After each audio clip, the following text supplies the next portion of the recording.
Good evening. My name is Sbusiso, Xaba, the National Chairperson of the PAC. We are in a party school of the NNLC. In particular, it's Youth League. We are today looking at a counter strategy and discussing how do you operate strategically in an environment where other people have their strategies contending. But before we move any further, we will request that Comrade Zandile open for us and welcome us.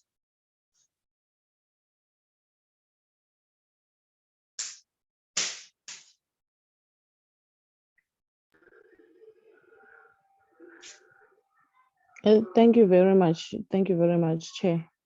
I hope I am audible, Baholi. You are audible? Can I please get a confirmation? You are audible? Okay, thank you very much, my leader. Amandla Baholi, Izwelethu, Africa. Thank you very much for this opportunity. And I have a belief ukuthi leli sitakufunda namuhla kutawusita kakhulu sonke, not necessarily EU yodwana, but everyone in general, because it's a topic we all need to get a lot as much as we can ngayo, because the strategizer is a very sensitive issue. So thank you very much for the opportunity, and thank you very much for your time, Comrade Xaba. Away from your family and everything, who dedicated this time to educate us. Amandlam Africa, let the struggle continue. We are hopeful that more members are still to be part of the Zoom meeting yanamuhla. Amandla.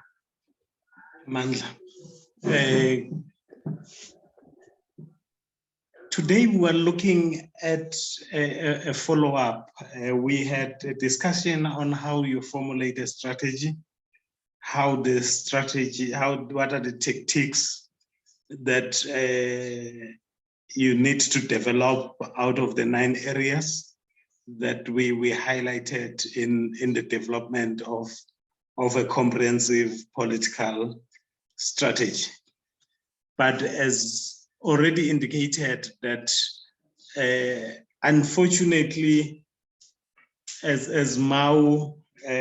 Chairman Mao would say, that the revolution is a spiral. It's not a straight line. So its lack of being a straight line is caused by the forces that are interacting with each other on the landscape. Others will call it a 2-line struggle. I view it as a more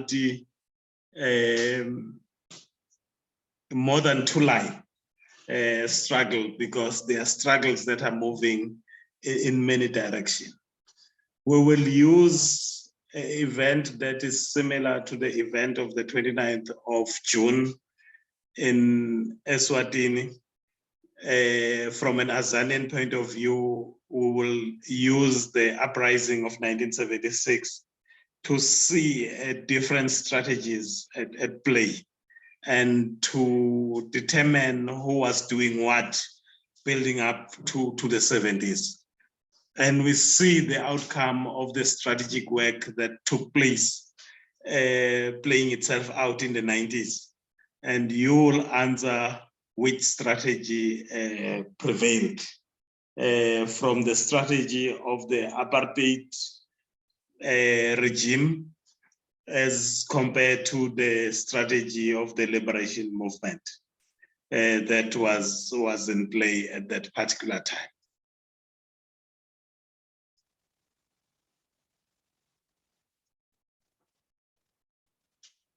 We're just going to touch a bit on what is the life cycle that you are looking at, so that we have some theoretical background on how the things become at play.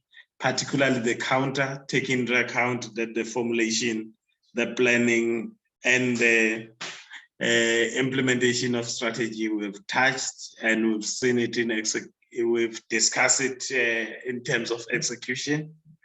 We're going to look at the historical context, because strategy does not happen in a vacuum, but it happens in the context.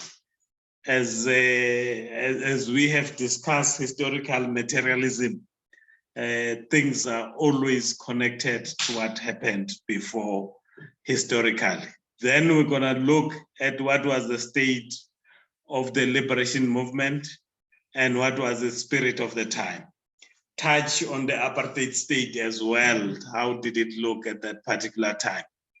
And we will not go in detail about that decade, but we're just going to look what happened and see what were the strategic responses leading to strategic outputs that happened, which we call the consequences, and ultimately the outcome, which becomes the 90s from an Azanian point of view. I hope that in the meantime, you will be reflective on other campaigns that has happened or other times in the life of the struggle Eswatini, and reflect what has happened as we reflect on this Azanian experience that we're going to be attempting to show strategies at play. Firstly, counter strategy or undermining of authority, because you develop a strategy, then you have to deal with the activity of counter strategy or subverting you, and you have to embark on subverting other players. So as much as you are on the attack, but also you are on the defense, because you build your own capability, your ability to fight. You, in this container of politics, which is strategy, then the counter strategy, you then disabled others from reaching the same goal, because unfortunately in politics, we're working for almost a zero-sum game where the winner takes all. Even in a collision, there is a collision leader that is in charge, who has won everything, who dishes out favors. So the winner takes all. And you want to be a winner. So you have to have both strategy of developing your own capabilities, choosing the right capabilities, and laying them on the ground, as we discussed previously. But also you have to be able to disrupt or subvert other people's strategy. What do you do when you subvert people's strategy? You basically go to four phases. One, you have to demoralize. Two, you create instability within that environment. Thirdly, you create crisis. Fourthly, you recreate stability that mirrors what you want. You create stability in dysfunctionality so that you continue to exploit the environment in your favor.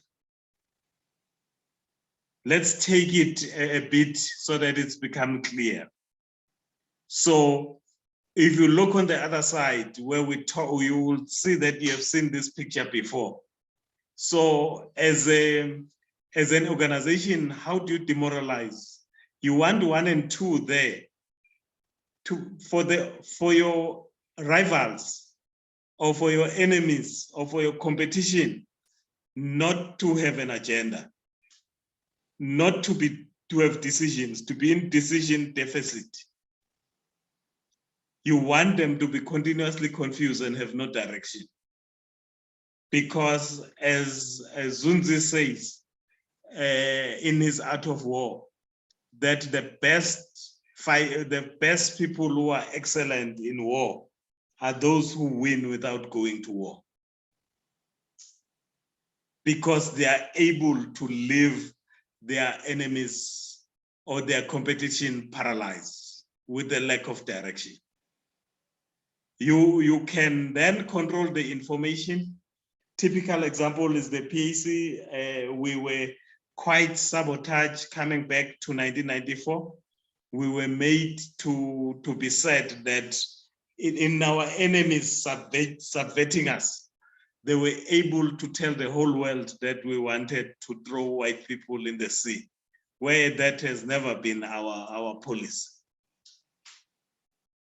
Of course, it sounds nice to people who are still hot-blooded, young people, that has to be done, but it was never a policy of the party. But our enemies were pushing that was our policy. You then manipulate. That's why you see many struggles. You'll see people stamping on people's symbols, flags in Europe, where the flag is very important. You'll find, or America, where flag is important. You'll find when protests happen, people put, because they are trying to demoralize those who love the flag. Instability, you are able to push so that that other rival is held in a state of storming. If you remember in the development, there was forming and storming. You bring them back to storming, have a lot of internal conflict, inability to handle their own internal conflicts. And you put petrol in the fire there. By other planting agent provocateurs or any other means. Crisis is when you escalate it. This instability becomes a bloodbath from within, or others split into multi-groups. Then you have reached the state that is suitable. Secondly, you then stabilize. In governments led instability, then they will destroy the agents that they put, sometimes even take leadership, because they want now stability and the rules, because that organization mirrors what they want. I hope that this will appear as we look at June 16. As we go through, we'll keep on referring to these 4 elements. What was the historic context of June 16? It goes far as the arrival of the settlers as investors, which was a company that started our colony. We then were strong. We resisted with the wars of resistance since then until 1912. Then, as you can see, the Dutch had their own agenda. Then the English had their own strategy that they wanted to implement, because they realized what the Dutch were sitting in a strategic area from a maritime or ship transport point of view. They wanted to take that. So there was a war between the Dutch settlers and the English, who wanted to build, who were continuously building an empire. And they were contesting to control India on the other side. So they could not want to depend on someone else's station to get to their own colony. So they had to fight the Boers, which then they realized afterwards that they can find common ground on the basis that actually they can both use the same port and exploit the resources and the people of Africa. By that, Cape Town, and having moved to almost the whole of Southern Africa then as different components, So you see already the strategy melting. But from an African point of view, up until about 1906, we still have not been subverted completely. Our strategy of remaining as independent and free people and as nations that operate in the lands that we control, we still had the oomph. But things changes 1912. The question is that is 1912 the acceptance of defeat, because from there we start moving to adopting the strategy of petitions, of writing letters, of being much closer to the English, contesting the new Union of South Africa, which is managed by Afrikaners or by the Dutch descendants.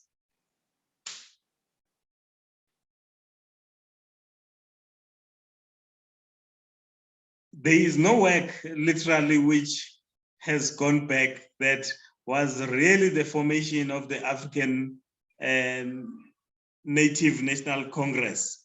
Was it our work, or was it the strategy of others?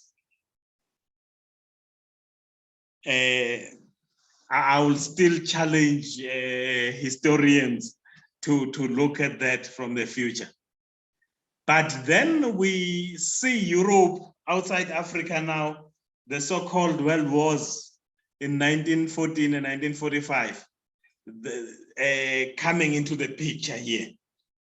So that gives space for the Dutch, because the English are really hit hard by these wars and they're the weak.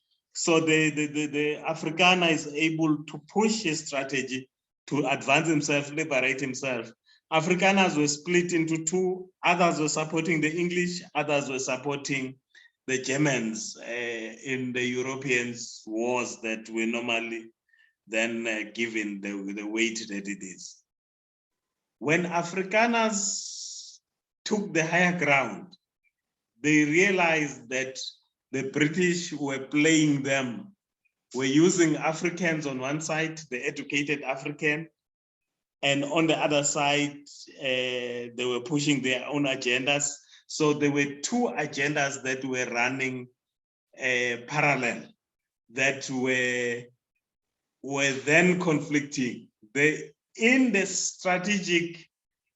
two strategic areas that Afrikaners wanted to do, wanted to demoralize the African, which they had already started in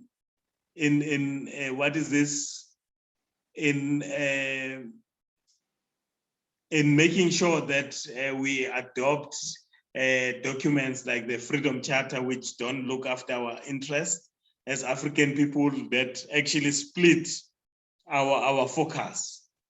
And on the other side, they wanted to then move us out of the British hand by killing the royal education, as it was called, that was being pushed by missionaries, that were creating so-called clever blacks who were going to be a problem, who were likely to be either working with the English, because the education system was making them more English than the English. But they also wanted to liberate their own children who were being Anglophonized. So they introduced Christian national education for themselves. They introduced the Christian national education for themselves, which basically promoted white supremacy. On the other side, they introduced Bantu education, which was encouraging African inferiority. So it operates within that historic context. That was in the 50s, they developed, but they don't really implement the Bantu education. They implement the Christian national education. They reinforce themselves and minimize internal conflicts within the Afrikaners. They declare a republic for themselves and were able to push out the British. So that's why you see the British being susceptible to sanctions and the likes, because they were still angry with what the moves of the Afrikaners of the Republic when March 21st happened. And one side, they are starting to demoralize Africans from many areas, being work, being segregation of areas, making Africans don't feel like they belong in Azania.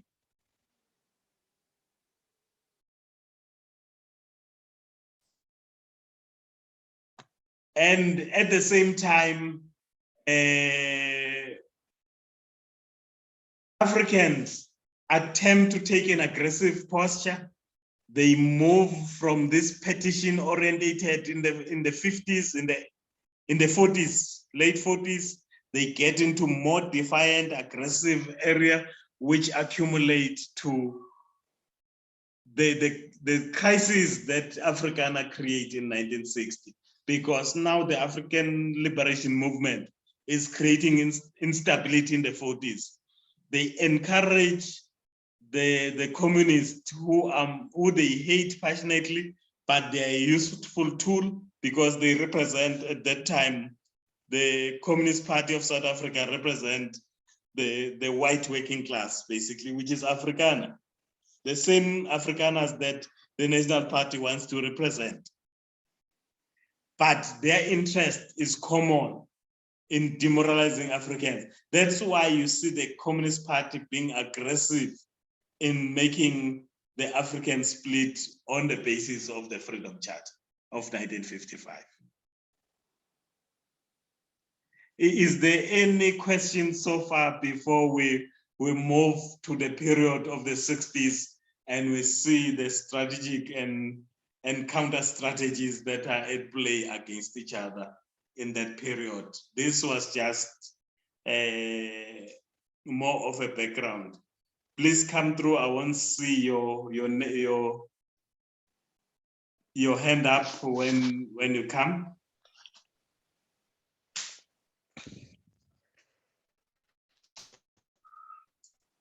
Thank you. Isolate Africa. Africa. Isolate. Yes, Africa. Go to Naming Nyavagala Mall. My question, Molly, Niguve, angat naman guve kahle yini. Mean as a young comrade still learning, I was embracing the Freedom Charter to speak the truth. The Freedom Charter, it interest yet as Africans. Now I'm confused. May you elaborate on that?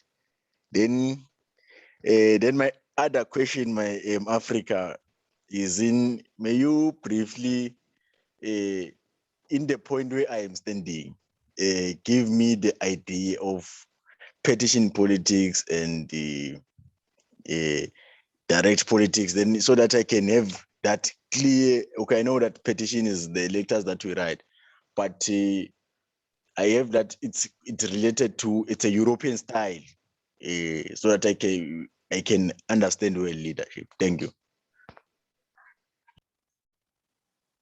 Thank you very much.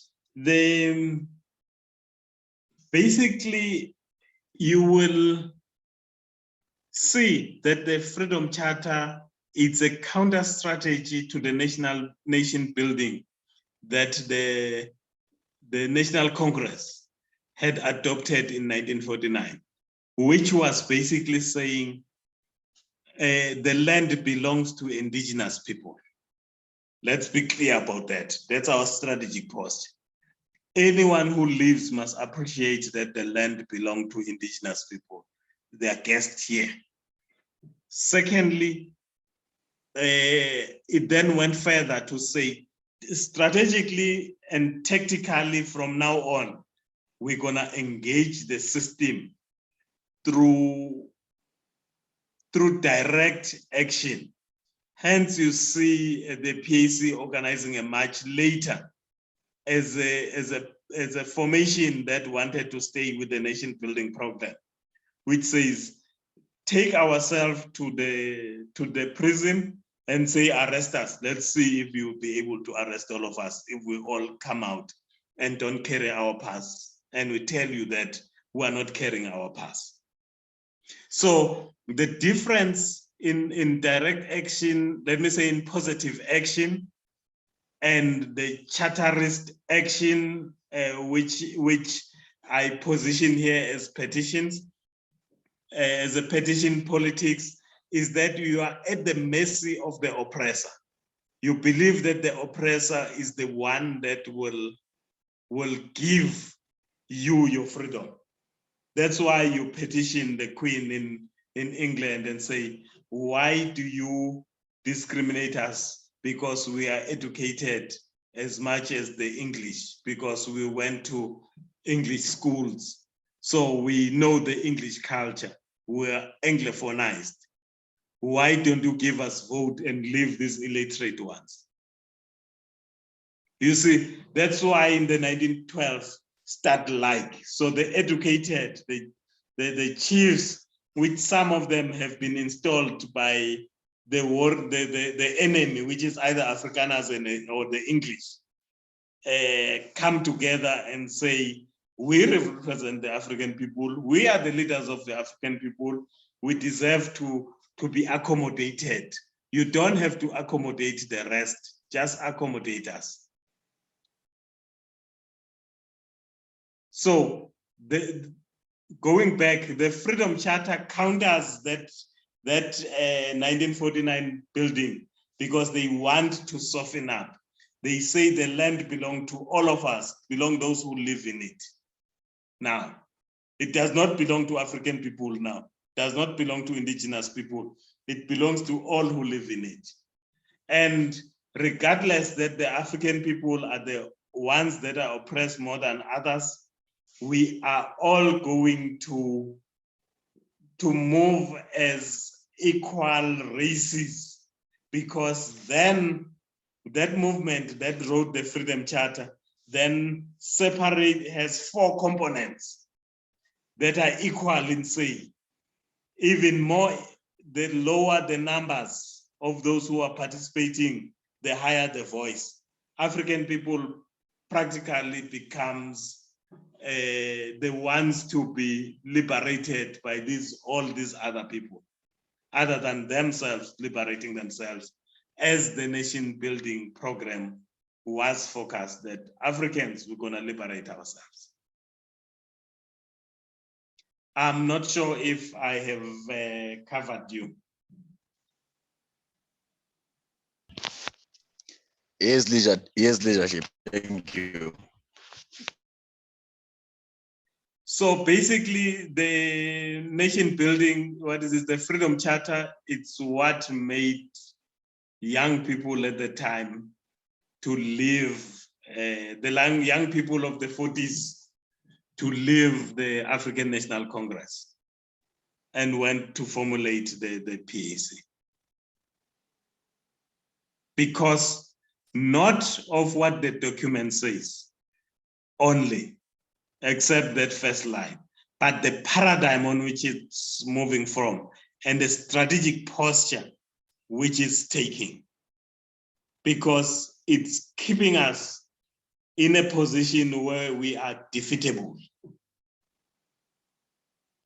Hence, even now, we cannot set a clear agenda for ourselves, even in 2022, because the hegemon in Azania are those who believe in the paradigm of the Freedom Charter, that you can reform apartheid.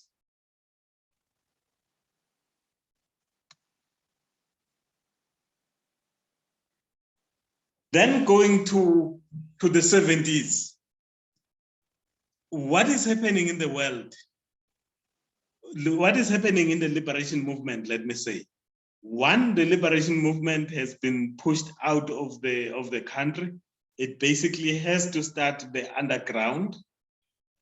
Quite a number of leaders that were arrested in the 1960s are coming out of prison, and the others are going home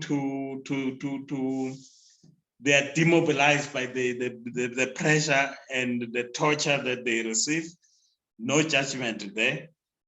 They just decide, no, I had enough, I've made my contribution, and they go and stay at home. Others decide that they're going to continue, they build the underground, they go to exile.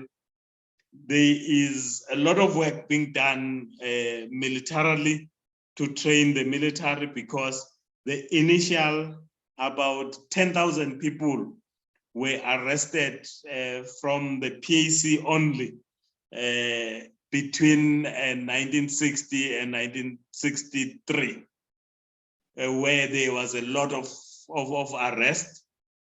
The large number of people that were hanged come from the PAC, as you can see the coffins there, of the people that have just recently been taken home from the situation that from the people that were hanged in Tshwane, Pretoria. They are then taken down to their villages where they were supposed to be buried. But this happened in the 60s, where there's a lot of arrest, a lot of hanging. On the other side, the beauty is that now the military of the liberation movement have professionalized by this time. They are able to operate underground and be able to implement the subverting actions that we highlighted earlier, or the counter strategies to the system that feels strong.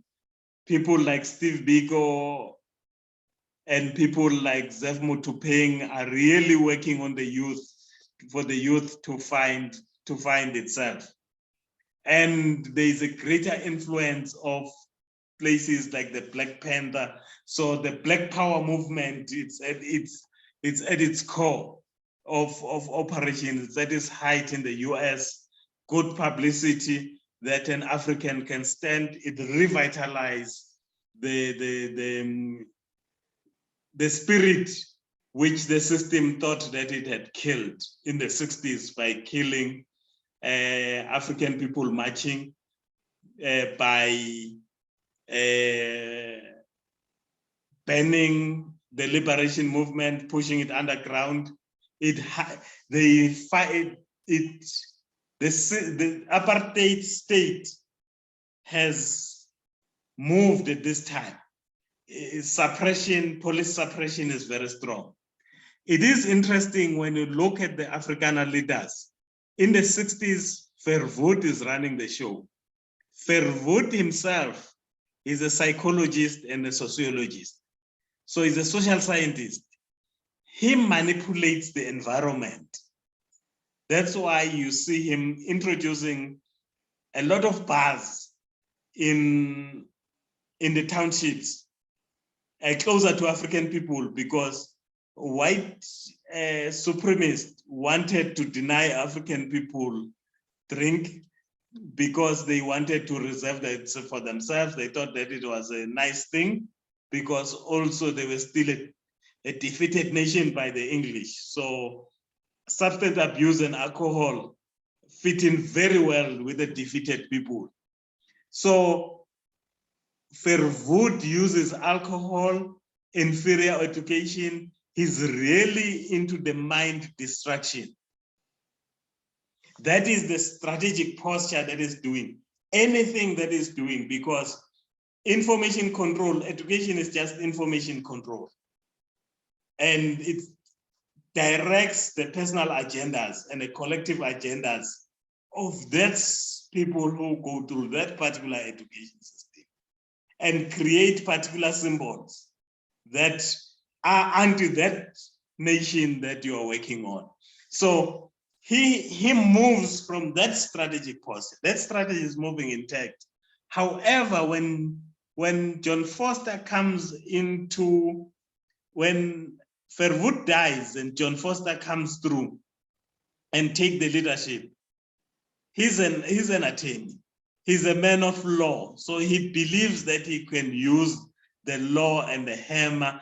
So he becomes his major instrument, and his major strategic instrument becomes the police.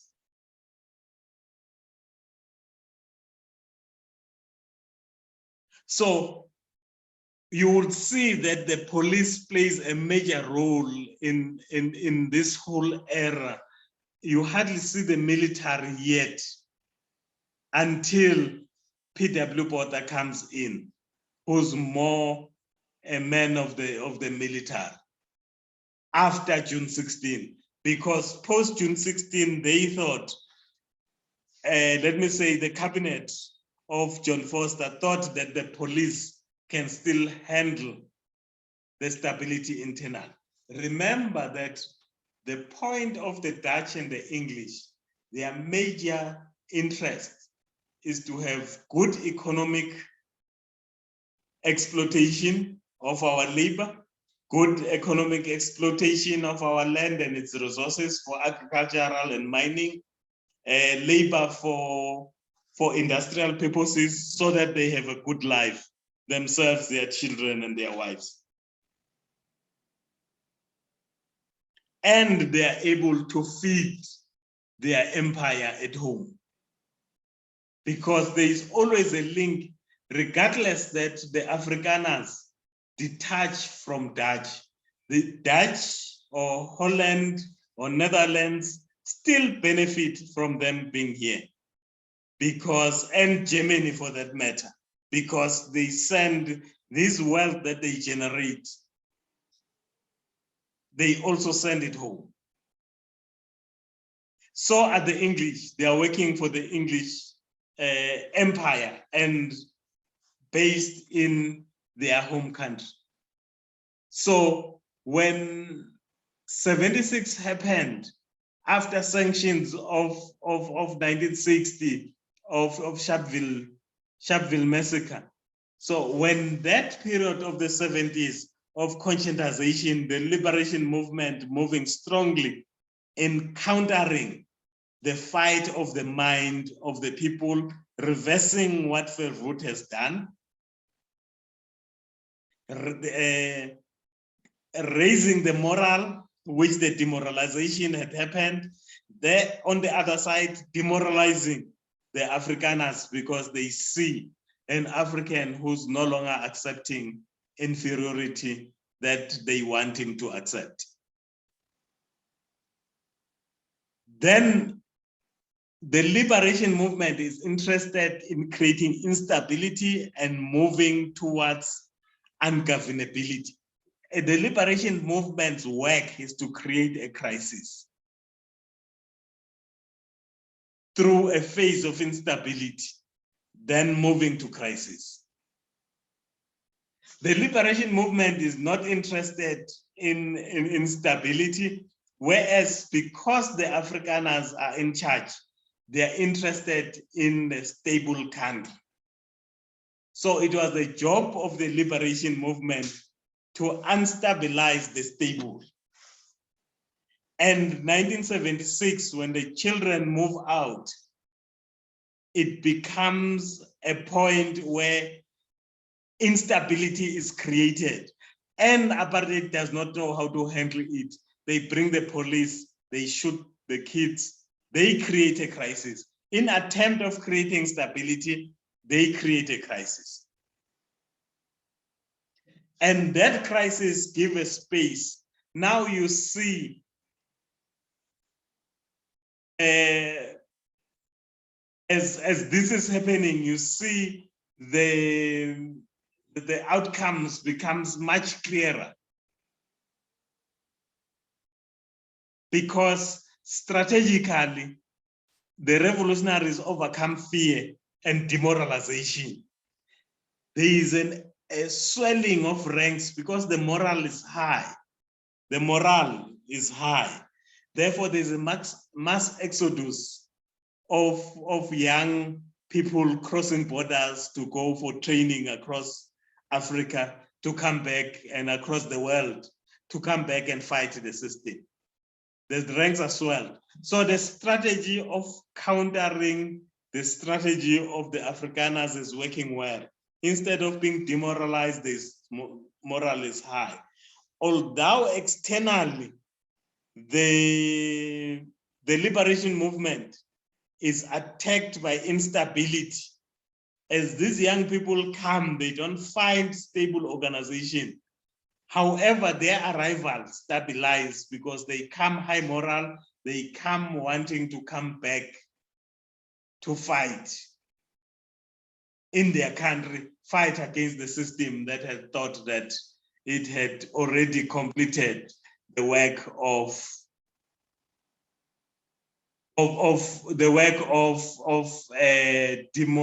demoralizing our people.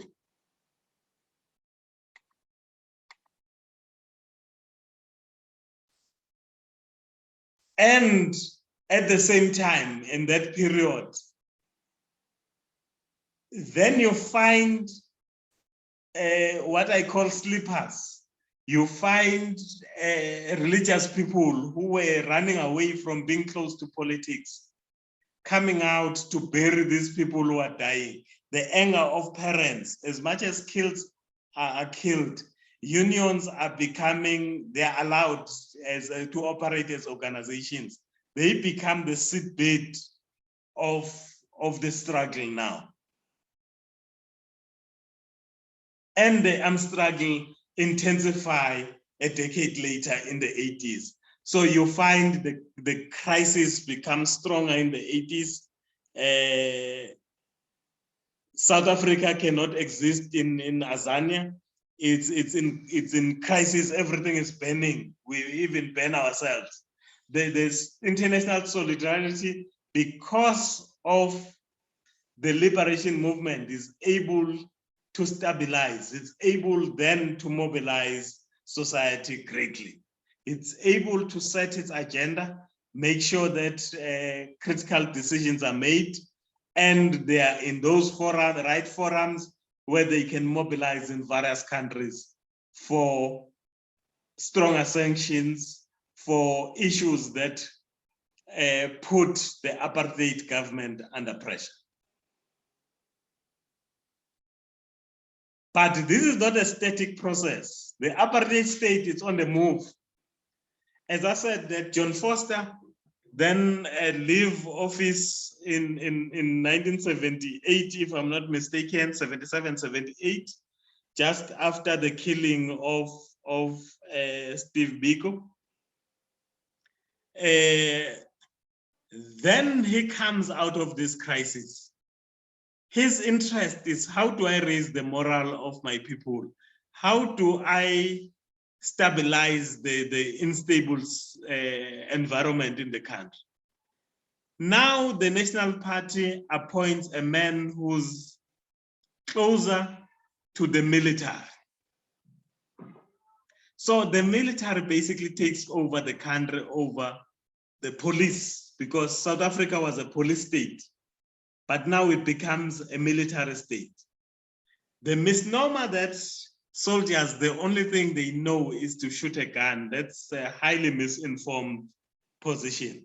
The military trains leaders more than any other organization.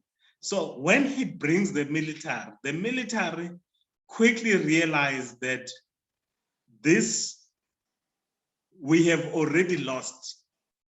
We cannot suppress these people permanently.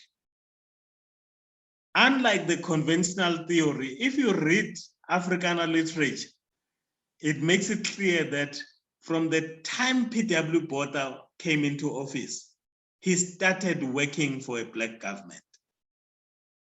But he was working for a black government that sustained white supremacy. I don't know if you get that one. Because he does not care what happened. Their interest is economical first, it's social, it's their culture not being disturbed, and their ability to exploit Africans not disturbed. So they start a journey of building the kind of a black leader that will serve their interest. So they move from a strategic posture, which says that we can never be ruled by blacks, to a strategic posture that we can be ruled by blacks who like us, who's afraid of us, who will never get out of line. So it's a counter strategy of the liberation movement that sits on fire on the 70s, feel quite in the driving seat in the 80s, pushing for total liberation.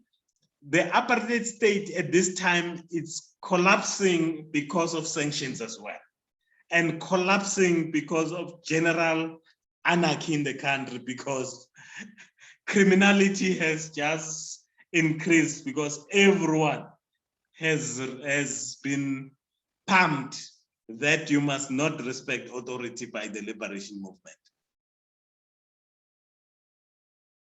What does Botha do to counter that? He then introduced a tricameral parliament. Now he has a national parliament with whites, Indians, and coloreds.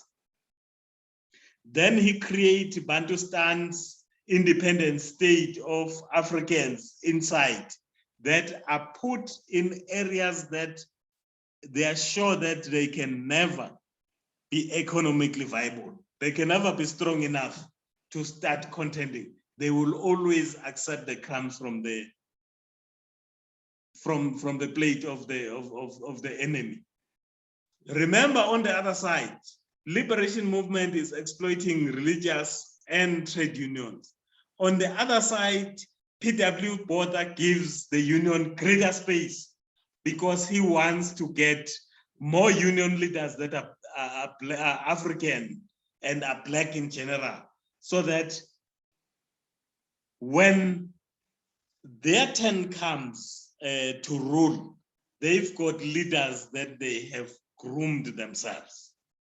So employers make sure that they analyze all the union reps who comes through. They pick, raise what they want. They give them money to campaign within the unions. They give them more money so that they can look more radical and give and be able to give them concessions that are good for their own profile as people, as real leaders who can win victories. They create a customs union in Southern Africa. Hence, you see, even today, most of the revenue come from this, is it SACCO? That was created by P.W. Botha in making sure that he create a situation where he can bribe all the states around the country. Of course, the Botswanas and Swaziland started kicking out the liberation movement from that time on.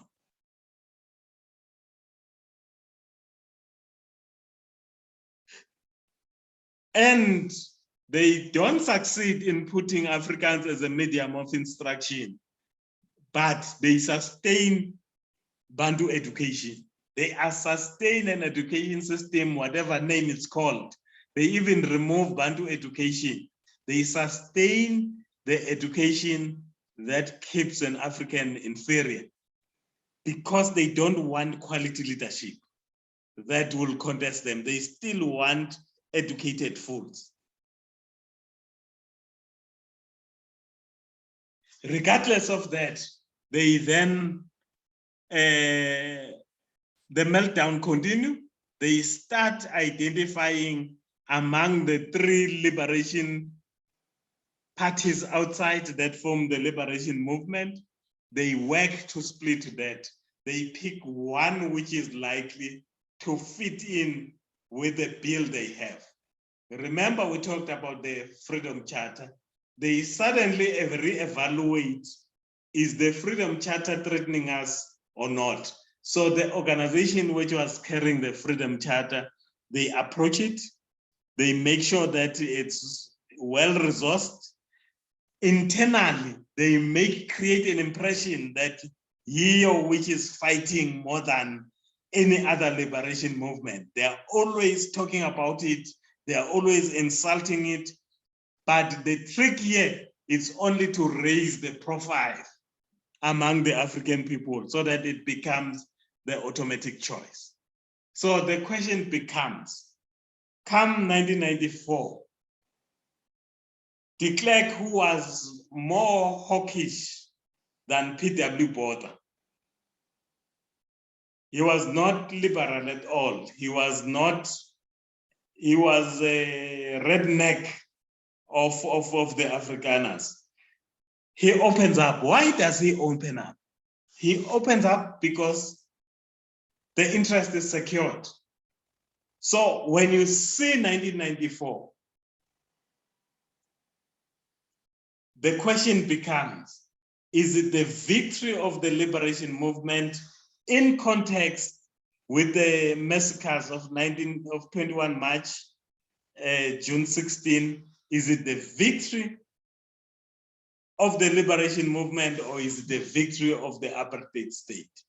Is the apartheid state reaching its highest form, where it becomes formless? That does not need to have form.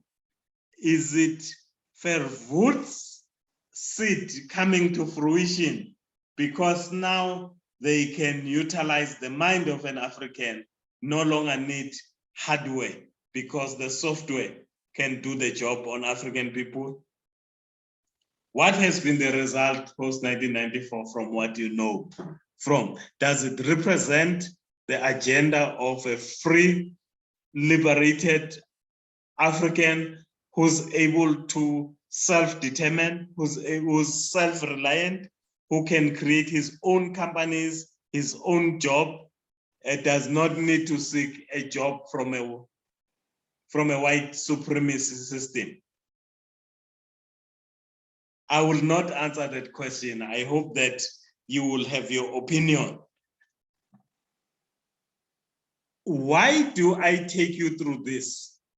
Because in your own struggle, there is a shift and a move. If you look at only on the position, which for Azania would have been saying that for an African to be in parliament, for an African to have a right to vote and be in parliament, that would have been the position. But a position that is out of interest become problematic. On your case as well, with the contestation of the regime, with the contestation of the other political parties in your environment, are you ready to be able to maneuver your strategy? Are you able to counter the strategy of the regime, the strategy of the parties that you are competing with that might not be so aggressive or antagonistic? Whereas with the regime, it will be purely antagonistic. It will be direct or almost enemy-like, where it's more competition among these other parties. As the situation changes, would we be able to have developed cadres who are able to move the strategy in the right direction, and the party that can follow leadership when leadership say left, they move left, they don't waste time questioning. The PAC lost because we could not move in unison, because we were not sufficiently prepared for change. We were not monitoring the strategy of the enemy continuously. We were busy building our own strategy like we're in a vacuum without subverting the strategy of the enemy as we build our own strategy.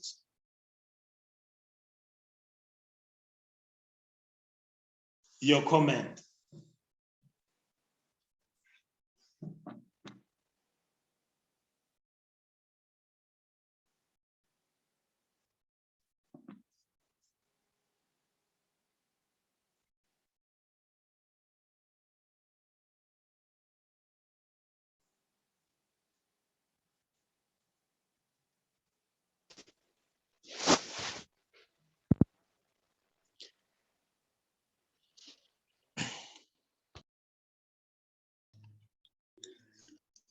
Africa.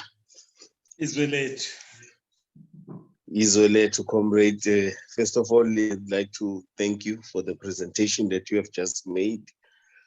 You have touched on very important and quite a number of points that I would want to pass comments on, but unfortunately, it would take the whole time if I would maybe pass the comments on. But the last one that you just touched on, the one of monitoring the enemy, I think that one is very, very important. It's what could help us to build a strong organization, because in order for us to be able to be in a position to take over and maybe overthrow the government or take over the powers, we really need to know, to follow closely or know the strategy of our current enemy.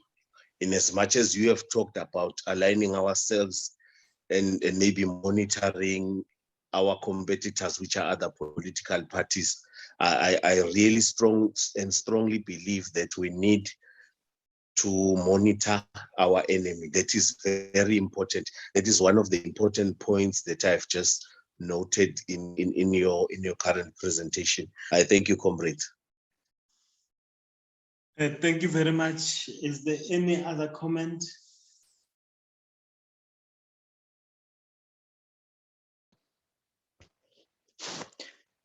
Yes, leadership. My comment, leadership, to your presentation and informative presentation. I will say, comrade, you are highlighting a part that I feel we must also analyze it very well. As the comrade Stella Sashita would say, we must also analyze the enemy, and we must also analyze the forces that we are fighting with, because as you were presenting my leader, kuyatholakala ukuthi umzabalazo wase-South Africa wathengiswa, and it's highly possible ukuthi even here in Swaziland that can happen. I think it raises our consciousness ukuthi how we must also work. Thank you, leadership. Thank you. Any last comment before we then give over to Comrade Zandi to close first?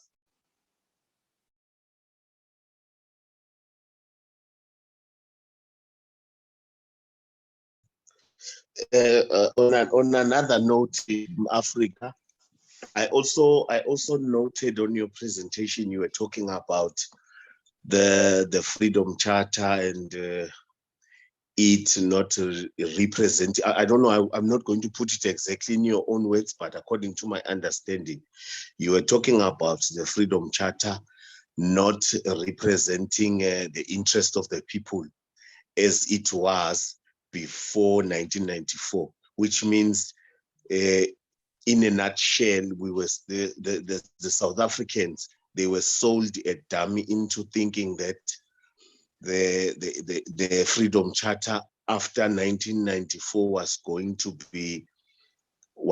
be implemented as it was presented to the masses. But again, my other comments that I would have in relation to that is also about the issue of maybe let me make an example with the issue of land. The issue of land, as I see it, it's a ticking time bomb. But at the same time, I still pity the African governments in terms of addressing the issue of land, and the issue of land in particular, because there are many factors that come into play when we are talking about those kind of sensitive issues, like the neo-colonialism, which is still a great problem, as well as white monopoly capital, because all those kind of things, they are working in favor of the colonialist. In other words, we are still colonized, but in a much more smarter and economic way. So I think also as Africans, it's one of the things that we should look at in the near future, because otherwise colonialism is not going to end. It's going to come in all forms, as it has changed now to white monopoly capital. If I'm right, that is one other comment that I would like to pass. Thank you. You are correct, although on the Freedom Charter, the problem is not implementation. The problem is formulation. It was formulated to create a neo-colonial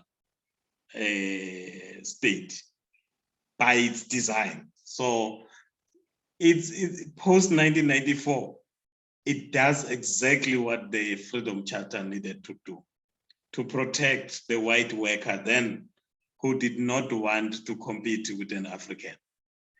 And when they were pushed by the Soviet Union to work with the African people against against the African state, they then went to hijack the African Revolution.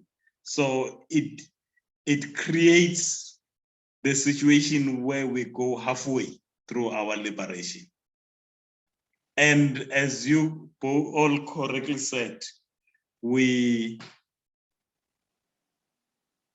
it's a spiral, as Mao says.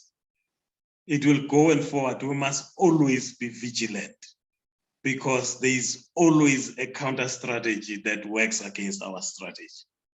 That's why we must have a solid strategy, but we must have a counter, we must have tactics that deals with a counter strategy on other people's strategies. Comrade Zandile, over to you in closing.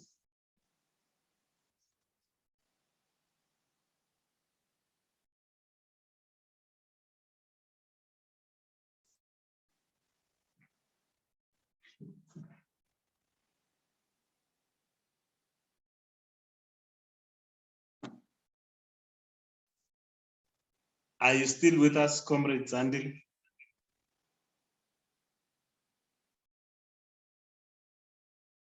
The network is quite difficult.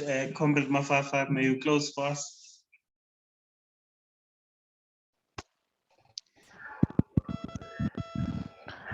Amandla, Chair. Amandla. Yes, Mholi, thank you very much. I was in and out in Nkosiami due to the network.